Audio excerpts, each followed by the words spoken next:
Hi అండి, అందరికీ నమస్కారం.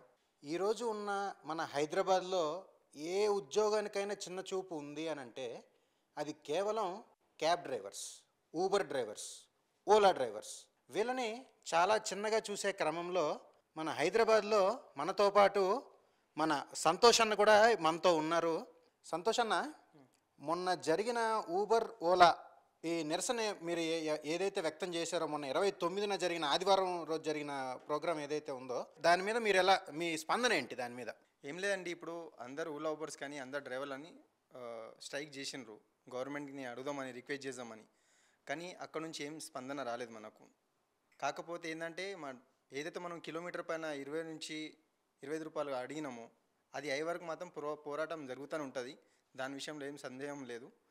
కానీ మాకు బాధ ఏంటంటే గవర్నమెంట్ అంతగానం డ్రైవర్లు డ్యూటీ మానేసుకొని కార్లు పక్కన పెట్టేసుకొని ఆడ ఏదైతే స్ట్రైక్ చేస్తే ఎవ్వరు కూడా పట్టించుకోనికి రాలేదు. అది కొద్దిగా బాధాకరంగా ఉంది. ఎందుకంటే డ్రైవర్లు ఈరోజు అడిగింది ఒక చిన్న మిన్నపం మీతోని కిలోమీటర్ పైన 20 నుంచి 25 రూపాయలు. అది కూడా గవర్నమెంట్ పట్టించుకోకపోతే, ఆడ ఒక్కరు కూడా వచ్చి అడగకపోతే అది ఎంత బాధాకరంగా ఉంది. కాబట్టి దయచేసి మళ్ళొక్కసారి నేను గవర్నమెంట్కి రిక్వెస్ట్ చేస్తున్నాను, రేవంత్ రెడ్డి సార్కి, ప్లీజ్ దయచేసి కంపల్సరీ కిలోమీటర్ పైన 20 నుంచి 25 రూపాయలు కిలోమీటర్ పెంచాలని మేము మీతో రిక్వెస్ట్ చేస్తున్నాము. ఇది అందరు మా హైదరాబాద్ డ్రైవర్ అన్నదమ్ముల నుంచి నేను అడుగుతున్నాను మీకు. సంతోష్ అన్న, ఇక్కడ ఇంకొకటి, అక్కడ ఎప్పుడైతే మీరు అందరూ వెళ్ళి నిరసన వ్యక్తం చేశారో మీకు ఎటు సైడ్ నుంచి కూడా ఏ సపోర్ట్ కూడా దొరకలేదా అన్న? లేదండి, దొరకలేదండి, ఎక్కడి సైడ్ నుంచి కూడా దొరకలేదు. కాకపోతే ఢిల్లీలో అమిత్ షా సార్ ఇట్లా వాళ్ళందరూ ఈ మధ్యలో తెలిసింది, వాళ్ళు కొత్త చట్టం తీసుకురావడం జరుగుతుంది. ఏంటంటే గవర్నమెంటే కొత్త యాప్ తీయడం జరుగుతుంది. దానివల్ల ఏం మనకు బెనిఫిట్ అంటే, ఇప్పుడు ఈ ఓలా ఊబర్లోకి ఏవైతే మనము కమిషన్స్ ఇస్తున్నామో 30%, 40%, అవి మనం ఇవ్వాల్సిన అవసరం ఉండదు. దాని తర్వాత ఆ యాప్ ఇట్లా వచ్చిందంటే మాత్రం అప్పుడు వాళ్ళందరిది మటాష్ అయిపోతుంది. ఎందుకంటే అప్పుడు మనం ఎవరికి పే చేయాల్సిన అవసరం లేదు, అప్పుడు మొత్తం డ్రైవర్కి అమౌంట్ వచ్చేస్తుంది. అది రావాలంటే కొద్దిగా టైం పడుతుంది. కాబట్టి అది 1 ఇయర్ పట్టవచ్చా, 6 మంత్స్ పట్టవచ్చా తెలియదు. కాబట్టి అప్పటి వరకు మాత్రం గవర్నమెంట్ ఇప్పుడు మనం ఏదైతే మనం అడుగుతున్నాం అది మాత్రం ఇవ్వాలని మనం నిరాదీక్ష చేసినాం. ఓకే ఓకే అన్న, సరే. మొత్తానికైతే ఎటు తిరిగి మన రేవంత్ రెడ్డి ప్రభుత్వం అయితే మన సంతోష్ అన్న వాళ్ళకి కావచ్చు, ఈ అన్నలాగా చాలామంది మన హైదరాబాద్లో డ్రైవర్స్ రేయనక పగలనక చాలా కష్టపడుతున్నారు. వాళ్ళందరికీ కూడా సపోర్ట్ కావాలని చెప్పి మన అందరం కూడా కోరుకుందాం.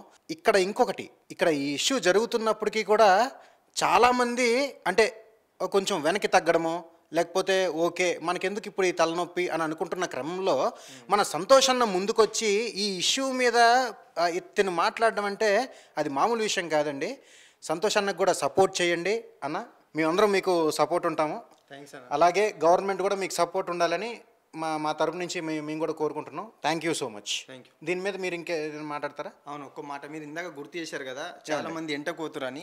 నిజమే, చాలా మంది డ్రైవర్లు నేను చెప్పేది ఒకటే, ఇప్పుడు ఆడ ర్యాలీ జరిగినప్పుడు కానీ ఇప్పుడు మనం ఎక్కడెక్కడికి వెళ్తున్నామో దీనికోసం పోరాటంకి, చాలా మంది డ్రైవర్లు కంప్లైంట్ ఏంటంటే అందరు ఒకదారి నిరాదీక్ష కానీ ఒక పోరాటం చేస్తున్నప్పుడు వేరే డ్రైవర్లు, క్యాబ్ డ్రైవర్లు నడుపుతున్నారు వెహికల్.